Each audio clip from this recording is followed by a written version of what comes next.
Assalamualaikum warahmatullahi wabarakatuh. Alhamdulillah, alhamdulillahil qail fi kitabihil aziz. Syahrul Ramadan alladzi unzila fihi al-Qur'an hudan lin-nas wa bayyinatin minal huda wal furqan. Wassalatu wassalamu ala Rasulillah al-qail fi hadithihi syarif. Sumu liru'yatihi wa aftiru liru'yatihi fa in ghumma alaikum faqduru lah wa ala alihi wa ashabihi ajma'in, amma ba'd. Hadirin jamaah salat tarawih yang dimuliakan Allah Subhanahu wa taala, segenap tim Dewan Kemakmuran Masjid ada di sini yang saya kenal, Bapak Tengku Azhar, bapak-bapak yang lain serta pengurus yang lain. Alhamdulillah wa syukrulillah, badan kita malam hari ini sehat walafiat sehingga kita bisa menyelenggarakan sholat tarawih dan bersama-sama berjamaah ikut serta untuk mensyiarkan Ramadan dengan cara sholat berjamaah untuk melaksanakan sholat tarawih bersama-sama. Insya Allah badan sehat, pikiran sehat, mudah-mudahan kantong juga sehat. Nah, insya Allah ya. Kenapa? Karena kalau tidak sehat tidak mungkin kita melakukan kegiatan yang kaitannya dengan beribadah. Maka ma la yatimmul wajib illa bihi fahuwa wajib. Sarana yang dapat menyampaikan kita ke arah kewajiban itu sesungguhnya hukumnya juga wajib. Karena tanpa sarana itu tidak bisa kita untuk menyelenggarakan kewajiban. Sama kita di masjid ini.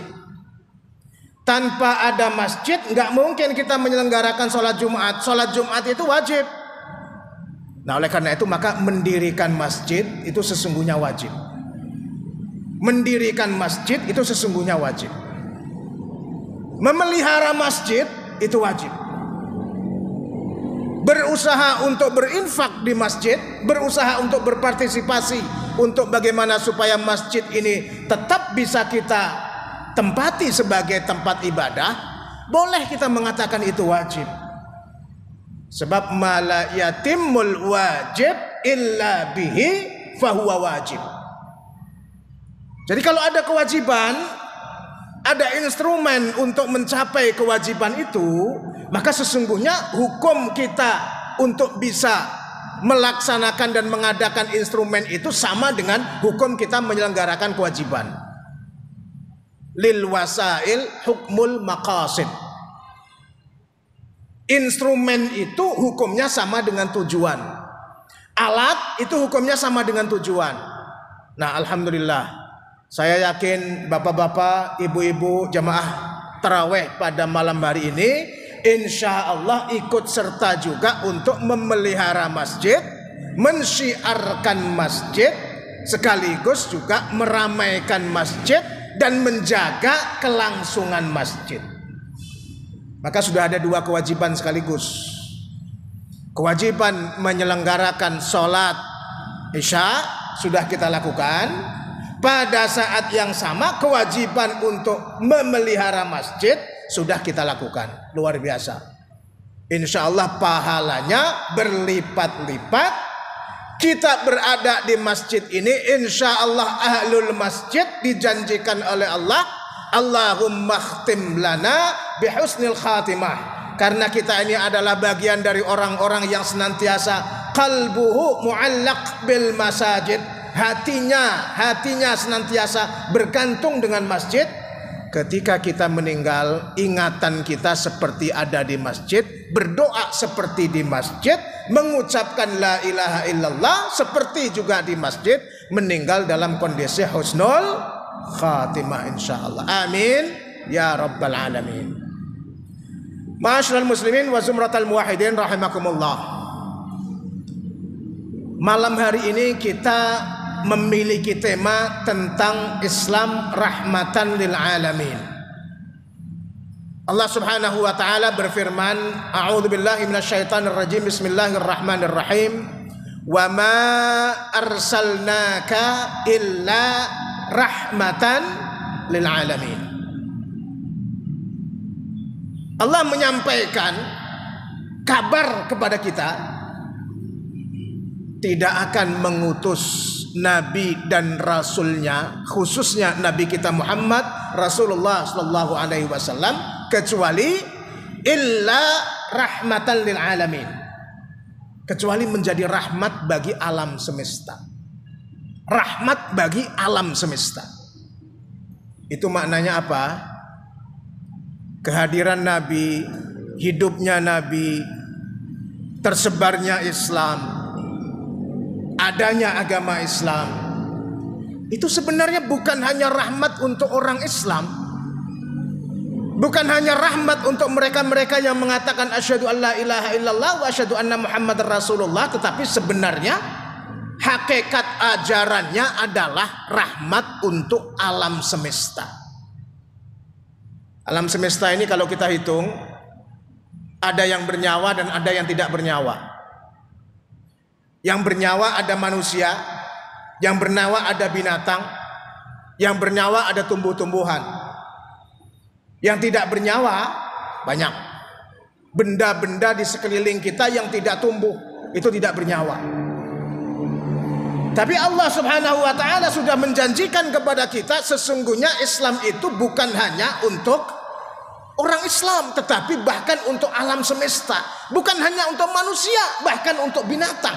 Bukan hanya untuk orang yang bernyawa atau makhluk yang bernyawa, bahkan untuk makhluk yang tidak bernyawa.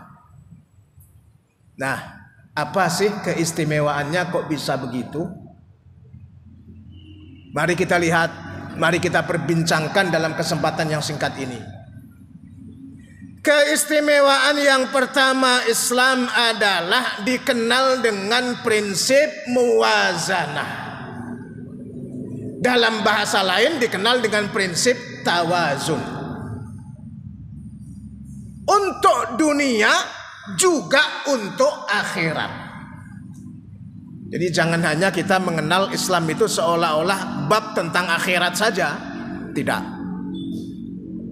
Ada babul buyu, dalam fikih kita sebutkan ada bab tentang jual beli. Ada babul mudharabah, ada bab tentang pinjam meminjam yang pada dasarnya labanya dibagi bersama, kerugiannya bisa dibagi bersama andaikan terjadi kerugian. Ada babul muzara'ah, mereka-mereka yang bertani, boleh mereka-mereka diberikan sawah oleh mereka yang kaya, digarap oleh mereka yang tidak punya sawah, nanti hasilnya bisa dibagi bersama berdua di antara yang memiliki dan yang menggarap. Maka disebut dengan muzara'ah. Macam-macam transaksi yang ada dan dijelaskan dalam Islam, ibadah-ibadah yang dijelaskan dalam Islam, muamalah yang dianjurkan oleh Islam, itu hakikatnya adalah muwazanah, tawazun, dunia dan akhirat. Nah, coba mari kita lihat apa penjelasan kita tentang akhirat. Bagaimana contohnya kita tentang akhirat? Gampang sekali, kita sekarang di bulan Ramadan. Coba, apakah puasa ini diwajibkan setiap hari sepanjang tahun? Pasti tidak. Ya ayyuhalladzina amanu kutiba alaikumusiyam kama kutiba alal ladzina min qablikum. Kemudian dijelaskan ayat berikutnya, syahrul ramadhan alladzi unzila fihil Qur'an. Kita diwajibkan untuk berpuasa ini hanya di bulan Ramadan. Hari-hari yang lain yang bukan bulan Ramadan ada puasa, tetapi jatuhnya bukan puasa wajib. Itu artinya Allah memikirkan tentang hidup dunia kita. Pada saat yang sama Allah memberikan aturan tentang bagaimana kita juga nanti di akhirat. Coba bayangkan kalau syariat Islam misalnya menganjurkan kita berpuasa sepanjang tahun. Coba kita bayangkan. Tapi tidak. Ada keseimbangan. Sama dengan sepanjang waktu, apakah kita diwajibkan untuk sholat? Tidak. Hanya 5 waktu. Subuh, zuhur, asar, maghrib, isya. Di luar sholat-sholat itu ada sholat-sholat sunnah, tetapi tidak sepanjang waktu kita diwajibkan untuk sholat.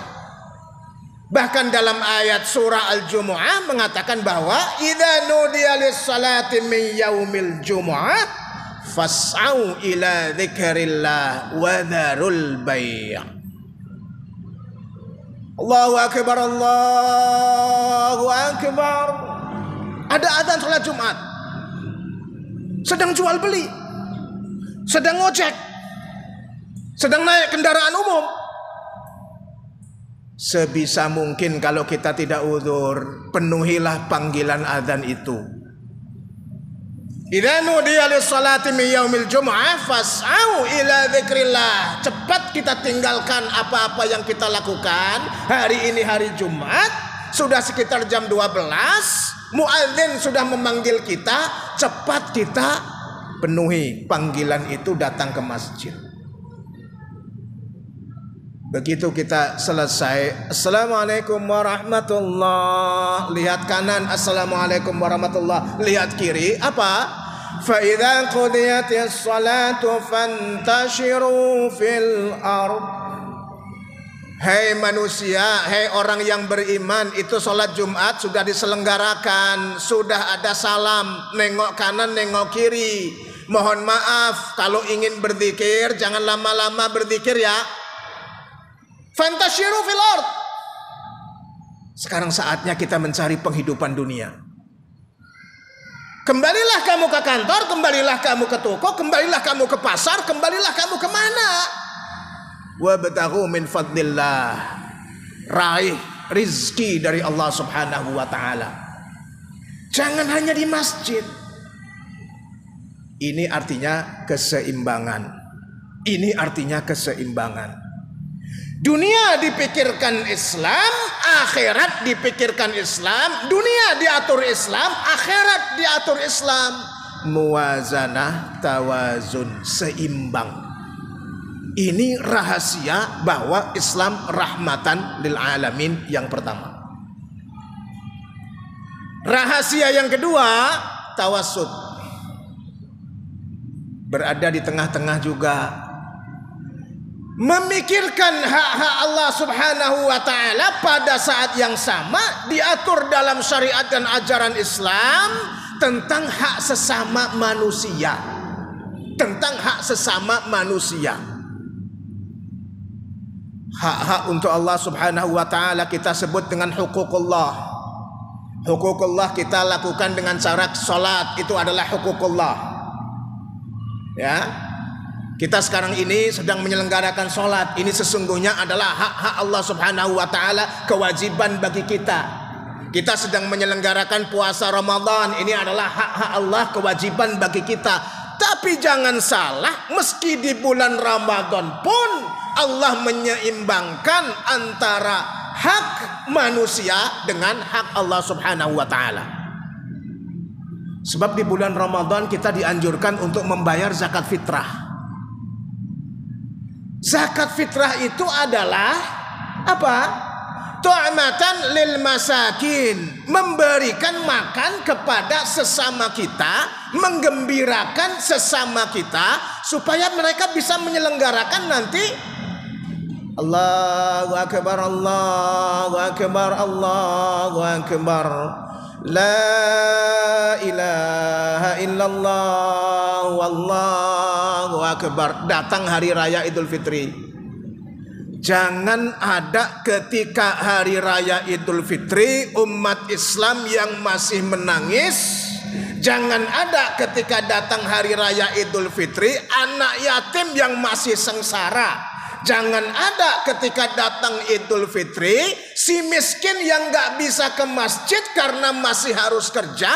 Kalau nggak kerja hari itu dia tidak makan. Tidak, nggak boleh. Ini haknya manusia. Meski di bulan Ramadan Allah atur supaya ini seimbang antara hak Allah subhanahu wa ta'ala dengan hak manusia. Nah, oleh karena itu Islam mengedepankan prinsip tawassut, berada di tengah-tengah. Kalau ada kita memikirkan ibadah kepada Allah Subhanahu wa taala, pada saat yang sama kita harus memikirkan hubungan yang baik sesama manusia. Maka ada hablum minallah, ada hablum minan nas. Mereka yang hubungannya hanya baik kepada Allah Subhanahu wa taala tetapi bermasalah dalam kaitan dengan hubungan sesama manusia, pada dasarnya Islamnya belum sempurna. Pada dasarnya Islamnya belum sempurna. Sebab dia tidak memperhatikan hablum minan nas, dia hanya memperhatikan hablum minallah. Maaf, hanya menegakkan sholat tetapi tidak membayar zakat. Hanya berpuasa Ramadan tetapi tidak mau membayar zakat fitrah. Ini orang tidak benar. Maka ada di tengah-tengah. Islam itu rahmat bagi semua, karena Islam sesungguhnya tidak hanya memikirkan ibadah tapi juga Islam memikirkan sesama manusia. Hablum minallah wa hablum minan nas. Nah, maka rahmatan lil alamin. Sesungguhnya rahmat bagi semuanya.